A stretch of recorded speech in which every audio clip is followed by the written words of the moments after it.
नमस्कार, स्वागत है आप सभी का डीडी न्यूज पर। एक भारत श्रेष्ठ भारत के इस खास कार्यक्रम में आप सभी का स्वागत है। मैं हूं आपके साथ हमेशा की तरह बानीश बाजपेयी।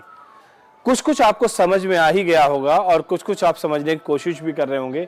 हमारे पीछे आप इस तरह से ये दरवाजा जो देख रहे होंगे, जी हाँ, आप बिल्कुल सही समझ रहे हैं।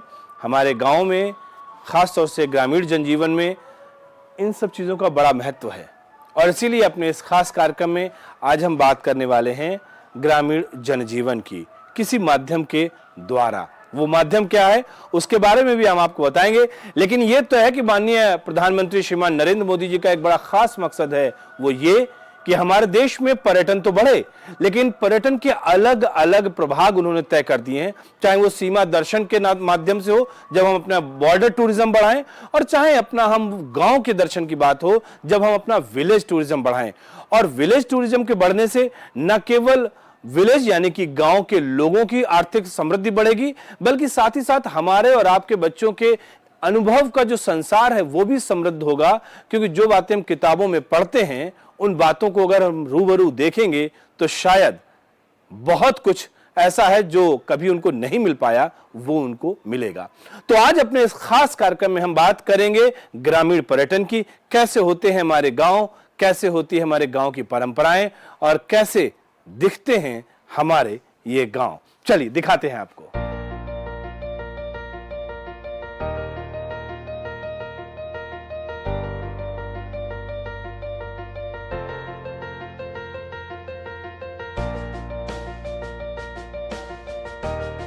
ये पूरा का पूरा नजारा, ये दृश्य आप देख रहे होंगे, क्या कह रहा है? गांव का जीवन, गांव का मकान, गांव की वो जगह जहां पर लोग बाहर बैठते हैं, शाम गुजारते हैं। गांव की वो जगह जहां पर लोग अपनी समस्याओं का समाधान ढूंढते हैं एक दूसरे के साथ बातचीत करके। यानी कि एक ऐसा जीवन जिसमें एक सामूहिक सहकार है, जिसमें साथ जीने की बात है। और यही जीवन भारतीय संस्कृति का द्योतक भी है। यही जीवन हमारी पारंपरिक मूल्यों को बताता है। तो आज अपने इस खास कार्यक्रम में हम बात करेंगे ग्रामीण जनजीवन की, हम बात करेंगे ग्रामीण पर्यटन की, और हम बात करेंगे माननीय प्रधानमंत्री नरेंद्र मोदी जी के उस मंत्र की, जिसमें उन्होंने साफ तौर पर कहा है कि हमारे गांव का जनजीवन समृद्ध हो, हमारे गांव का जनजीवन और अच्छा हो, और इसके लिए ग्रामीण पर्यटन का बढ़ना बहुत जरूरी है। अपने से एक भारत श्रेष्ठ भारत के इस कार्यक्रम में बात कुछ ऐसी ही हम करेंगे।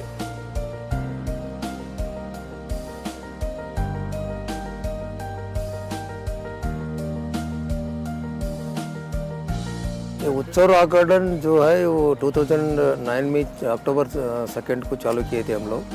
इससे कंटेम्प्रेरी स्कल्पचरल म्यूजियम है।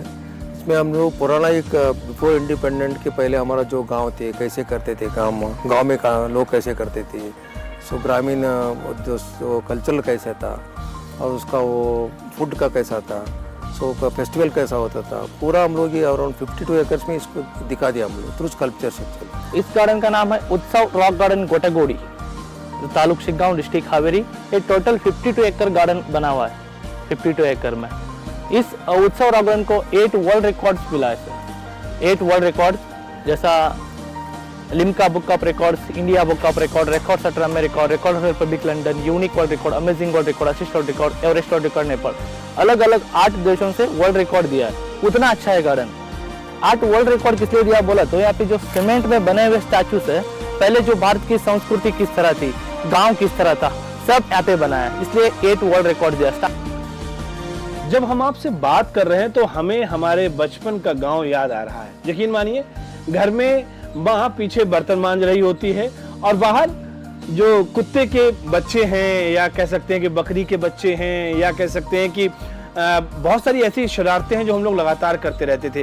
कितनी अच्छी तरीके से इसको डिपिक्ट किया गया है, कितनी अच्छी तरीके से बनाया गया है कि मिट्टी का कोई घरौंदा होता था और उसको हाथ से उसको खोदते रहते थे, और बाद में सर्दी के समय में ये बच्चों के लिए घर बनाया करते थे। ये बहुत बचपन में एक बहुत ही अच्छा कह सकते हैं कि खेल हुआ करता था, और उनके लिए घर बना देते थे और बच्चे यहाँ पर पड़े रहते थे।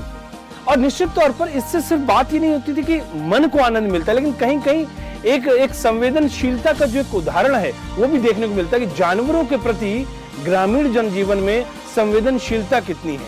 और जब ये बात मैं कह रहा हूं तो ये सिर्फ बात बच्चों तक सीमित नहीं है, बल्कि घर के गांवों की अगर हम बात करें तो पहली रोटी अगर गाय के लिए निकलती है तो आखिरी रोटी कुत्ते और उसके परिवार के लिए निकलती है, क्योंकि उनका भी पेट भरता रहे। और ये सब चीजें बच्चे देखते हैं और बच्चे यही सब देख के बड़े होते हैं और इसीलिए उनके अंदर संवेदनशीलता, वो भाव पैदा होता है। इसमें भी भारतीय संस्कृति का पुट यहाँ पर देखने को मिलता है। भारतीय संस्कृति यहाँ पर झलकती है कि हम हर किसी को प्यार करना जानते हैं और हर किसी के साथ संवेदनशीलता, इंसानियत का हमारा नाता होता है। ये सब चीजें और भी बहुत सारी चीजें जो हम आपको दिखा रहे हैं, हम आपको बता रहे हैं। मैं पहला बार गार्डन देखने के लिए आया, मुझे गार्डन देख के बहुत अच्छा लगा। क्यों बोले तो इधर पूरा हमारा इंडियन पुराना कल्चर दिखाया सो है, मुझे बहुत अच्छा लग रहा है। ये गार्डन देखना बोले तो फैमिली के साथ आए तो बहुत अच्छा रहता है। ये एजुकेशनल और टूरिस्ट सेंटर है, बस देखने का मज़ा करने का उतना ही नहीं, इधर सीखने का भी है। छोटा बच्चों को आएंगे, हमारा पुराना कल्चर कैसे था वो सभी दिखा सकता है।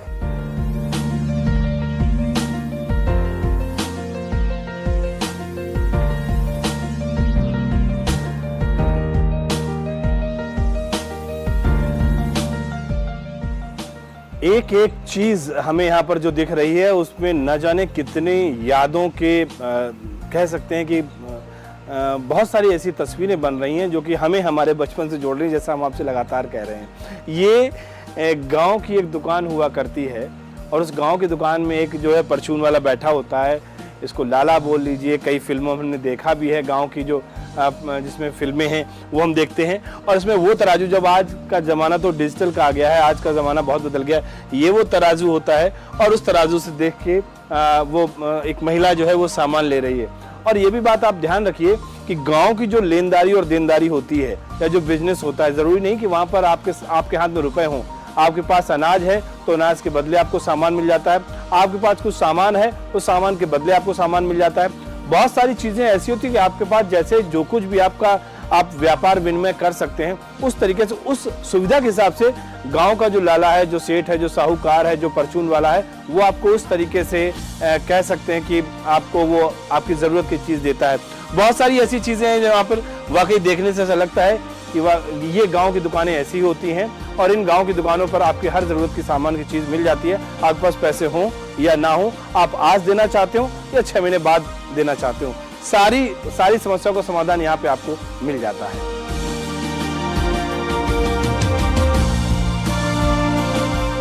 मोदी का जो प्लान बहुत बढ़िया है एक्चुअली। जो बोलते जा रहे हैं ग्रामीण का जो संस्कृति है ना, हमारा पुराना संस्कृति है, खेती का काम जो है, तो अभी आप आजकल क्या हो रहा है, मिल कहाँ से आता बोल रहे तो लोगों को मालूम नहीं है। वो प्रैक्टिकली हम लोग जो सोच रहे हैं कि वो प्रैक्टिकल करने के लिए सोच रहे हैं हम लोग।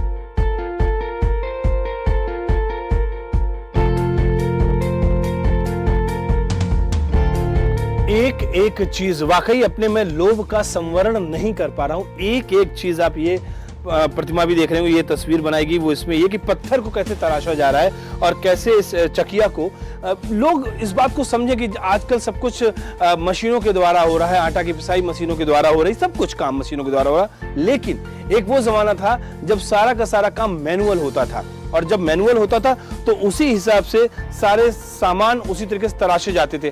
अब आप देखिए कि ये जो है जब आपके गेहूं कटता है, गेहूं कटने के बाद में जब फसल आती है उसके बाद में हवा के द्वारा, यानी कि जैसी हवा चल रही होती है उसके ऊपर धान रखा जाता है और उसको गिराया जाता है, अनाज जो होता है जिसको कहते हैं, और उस तरीके से नीचे वो इकट्ठा होता है, भूसा अलग होता है, गेहूं अलग होता है। ये गांव का जीवन है। और गांव के जीवन में जब मशीन नहीं हुआ करती थी, प्रकृति के ऊपर सब कुछ आधारित हुआ करता था, तो हवा चलती थी तो इस तरीके से गेहूं नीचे गिरता है और भूसा अलग होता है। अब हम बढ़ते हैं आगे। अब आप कहेंगे कि जैसे जब धान होता है तो धान जब हो रहा है उसके बाद में उसको कैसे अलग किया जाए, तो ये भी हमें दिखाएंगे हम आपको कि ये जो आप जानवर देख रहे हैं ये बैल हैं और इन बैलों के नीचे धान को लाके डाल दिया जाता था और उसके बाद में इनको इन पे दौड़ाया जाता था। दौड़ाने के बाद में अंदर चावल अलग होता था, धान अलग होता था, उसकी भूसी अलग होती थी। तो ये सारी चीजें हैं जो कि हमें देखना चाहिए और समझना चाहिए। खास तौर से ग्रामीण जनजीवन में हमारे बच्चों के लिए उनको बताना, उनको समझाना, उनको दिखाना बहुत जरूरी है कि हमारा जो कह सकते परंपराओं में जो चीजें थी, ग्रामीण जनजीवन में जो चीजें थी वो कैसी थी, और इसके लिए ये ग्रामीण पर्यटन बहुत जरूरी है।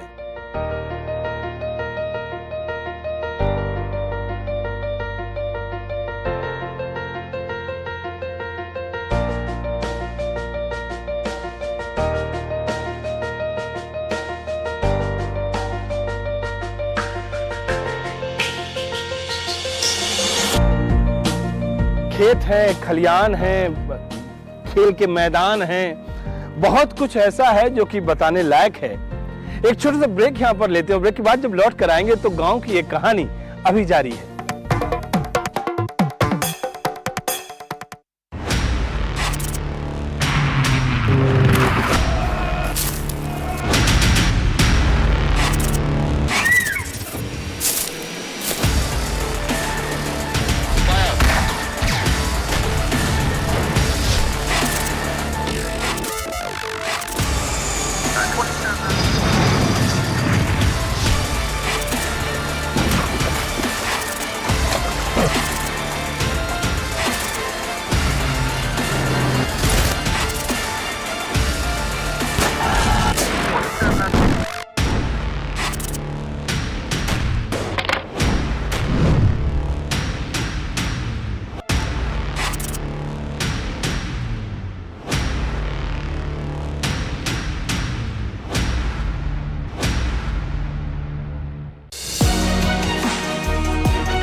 समाज की बेड़ियां तोड़कर हासिल किए अनोखे मुकाम,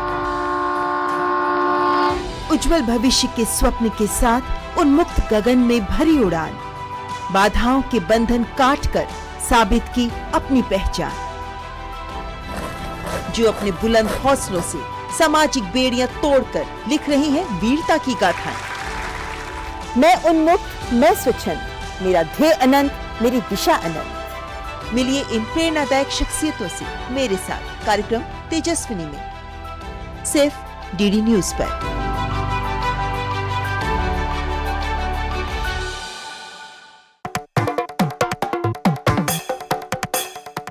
वेलकम बैक। ब्रेक के बाद एक बार फिर से आप सभी का स्वागत है डीडी न्यूज पर, एक भारत श्रेष्ठ भारत में। मैं हूं आपके साथ मनीष बाजपेयी। ये मूर्ति मुझे बहुत मोहित कर रही थी, क्योंकि इससे तो हंसी ही निकल जाएगी। आप भी देख रहे होंगे तो वाकई ये जो नीचे जो दोस्त होता है तो वो कितना वजन सहता है, कभी वो गिरता है, कभी वो नाराज होता है, लेकिन फिर भी वो अपनी पीठ पे बैठालता है और इस तरीके से कूदने का एक क्रम रहता था। हमारे आपके बचपन की यादों में ये खेल बहुत ज़बरदस्त है और ये खेल शामिल है लगभग हर किसी के मन में जो भी गाँव से जुड़ा हुआ है। तो ऐसी कई बातें लगातार हम इस कार्यक्रम में आपको बता रहे हैं, दिखा रहे हैं, इस वायदे के साथ कि आप भी एक बार अपने गांव ज़रूर जाएं और अपने उन मित्रों से ज़रूर मिलें जिनके साथ आप ये हरकत किया करते थे। ठीक है ना?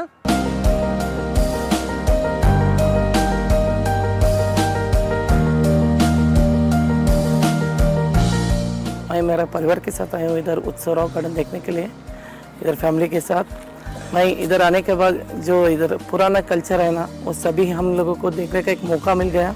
इधर जो आर्टिस्ट जो है ना, पूरा ये अच्छे तरीके से ये पूरा निर्माण किया है इधर।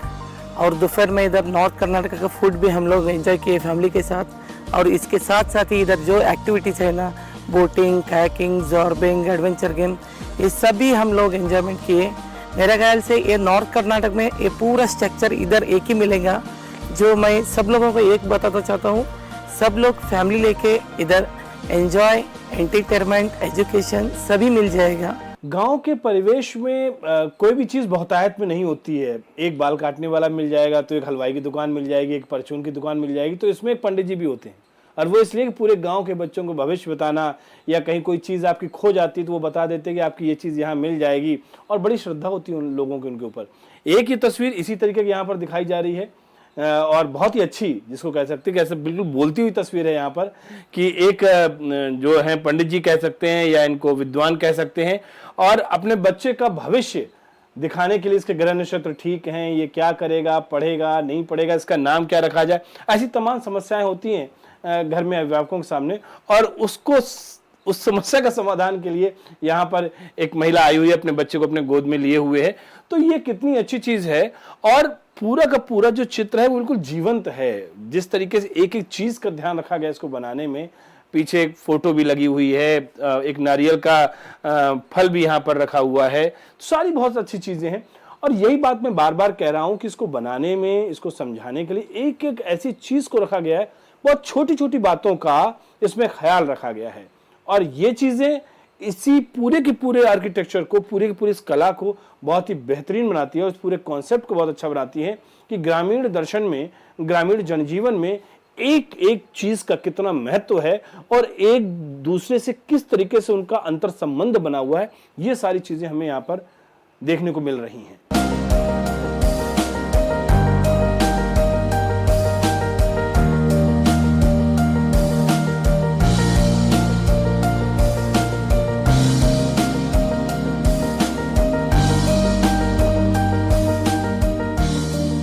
शादी विवाह का संस्कार मानव के जीवन में एक महत्वपूर्ण संस्कारों में से एक है और खासतौर से जब हम ग्रामीण जनजीवन सभ्यता की बात करते हैं तो ये संस्कार कुछ अलग ही रंग दिखाता है। शहरों में भी होता है, लेकिन एक जीवन की आपाधापी या जीवन की शैली कुछ इस तरीके से हो चुकी है कि वक्त ही नहीं मिलता है। लेकिन ग्रामीण जनजीवन में आज भी ये पूरी की पूरी परंपरा, ये रस्म सिर्फ एक दो दिन के लिए नहीं बल्कि कई दिनों तक मनाई जाती है। कई रिश्तेदार नातेदार इकट्ठे होते हैं और काफी दिनों तक ये चलता है। और प्राचीन भारतीय परंपराओं की बात करें तो शायद ये हमारे और आपके, अगर हम एक या दो पीढ़ी पहले की बात कर लें तो 7 दिन का या 15-15 दिन का पूरा आयोजन होता था और जिसमें पूरा का पूरा गांव शामिल होता था। उत्सव रॉक गार्डन के इस समय जिस कक्ष में हम यहाँ पर मौजूद हैं, कुछ इसी तरीके की यहाँ पर तस्वीरें हैं यहाँ पर। और खासतौर से हमारे पीछे ये आप देख रहे होंगे जो स्टेचूज यहाँ पे बनी हुई है, ये वो वक्त होता है जब शादी में वर और वधू की जब जयमाल हो जाती है, उसके बाद में एक जो फाइनल पूरी की पूरी पिक्चर खींची जाती है, उस वक्त की तस्वीर होती है। तो ये दिखाने की कोशिश इसलिए है क्योंकि ये वो तस्वीर होती है जो लगभग हर किसी के परिवार में, उसके ड्राइंग रूम में या उसके बेडरूम में जरूर लगी होगी और इसको देखकर लोग अपनी यादों में खो जाते हैं।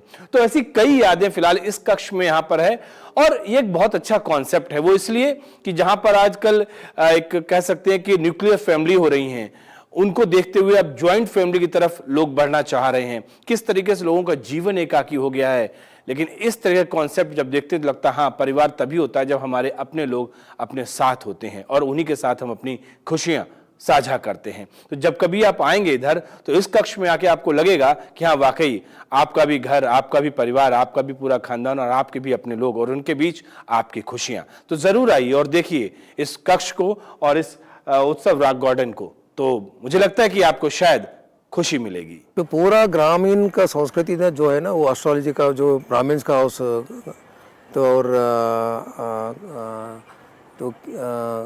गौडर का हाउस है और हम लोग जो बनाते थे कौदी बनाते थे, इधर लोकल हम लोग कौदी बोलते, उसका घर है।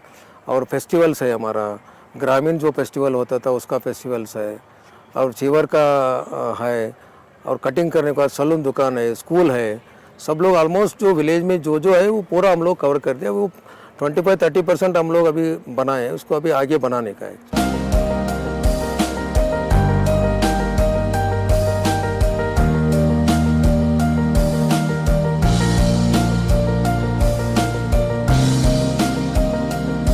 मॉडर्न आर्ट गैलरी, तो मैरिज म्यूजियम, पूरा स्टैचूज पे दिखाया गया है। उसके बाद गांव को एंटर हो जाते हैं आप, जैसा विलेज एक 70-80 साल पुराना गांव को बनाया हुआ है। वहाँ से चक्की पीसने का और रजाई और ब्राह्मण लोगों का घर है। और वहाँ पे जो कपड़ा जो इस्त्री करते हैं ना, क्या बोलते हैं उनको, उनका भी घर हुआ है। और वहाँ पे गौड़ा बोले तो नॉर्थ कर्नाटका, जैसा हमें कर्नाटका में नॉर्थ कर्नाटका गौडरा मने बोल के गौड़ हाउस बोल के एक हाउस को बनाया है। उसका मॉडर्न डेयरी हुआ है वहाँ पे। और उसके बाद रॉक फॉल्स को बनाया है। उसके बाद में गाय यहाँ पे एक ऐसा खेती करते हैं ना, उसको सब स्टैचूज में दिखाया है। उसके बाद कुश्ती बोल के होता था ना, रेसलर, और कुश्ती खड़ा बोल के यहाँ पे दिखाया है। और मल्लखंबा दिखाया है और विलेज गेम्स को दिखाया है। हर एक चीज़ को जैसा विलेज में होती है ना, पूरा स्टैचूज में 52 एकड़ में पूरा बताया। और गाय की मार्केट है, और गाय की मार्केट किस तरह होती थी, किस तरह लेन देन होता था, वो सब यहाँ पे स्टैचूज में बताया है। और वेजिटेबल मार्केट, फिश मार्केट, और पहले जो होता था ना वो कैमरा होता था, बायोस्कोप, जैसा बॉम्बे देखो, दिल्ली देखो, मुंबई की रानी देखो बोल के आता था, एक बॉक्स लेके गाना गाते हुए दिखाते थे, वो सीन को दिखाया है। और कुछ ऐसे ग्रामीण प्रदेश के जो कुछ कुशल कर्म में काम होते थे ना, वो सब स्टैचूज में दिखाया है।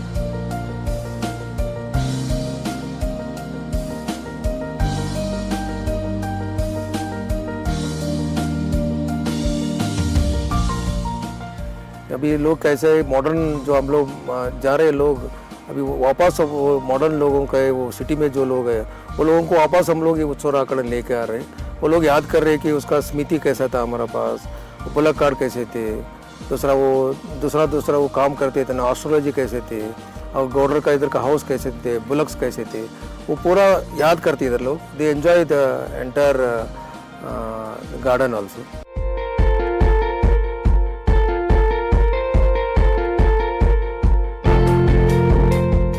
वैसे मैं ये सोच रहा हूं कि वक्त बहुत कम पड़ रहा है, क्योंकि एक तरीके से कह सकते हैं कि हमारे और आपके गांव के जनजीवन की बात करें तो चाहे खेल कूद की बातें हों, चाहे दोस्ती की बातें हों, मित्रता की बातें हों, ऐसे कई आयाम हैं जिनके ऊपर बहुत कुछ कहा जा सकता है, दिखाया जा सकता है, लेकिन फिलहाल अब वक्त इजाजत नहीं दे पा रहा है। लेकिन ये एक बात जरूर कह सकता हूं कि इस कार्यक्रम को देखने के बाद आपको जरूर अपने गाँव की याद आई होगी, आपको जरूर उन मित्रों की याद आई होगी जिनके साथ आप कबड्डी, खो खो और न जाने कितने ग्रामीण जो खेल होते हैं, देशज जो खेल हैं, उनको आप खेलते होंगे और वो जो मस्ती होगी गांव से निकलने के बाद आपको फिर कभी नहीं मिली होगी। तो एक बार अपने गांव जरूर जाइए, गांव को देखिए और उन मित्रों से मिलने की जरूर कोशिश करिए जिनके साथ आप बचपन गुजारा करते थे, एक बार के लिए तो कम से कम। फिलहाल इस कार्यक्रम में इतना ही, दीजिए मुझे इजाजत मेरे कैमरामैन शैलेंद्र चौहान और सहायक मुकेश कुमार के साथ, लेकिन इस वायदे के साथ कि फिर होगी आपसे मुलाकात। तब तक के लिए नमस्कार।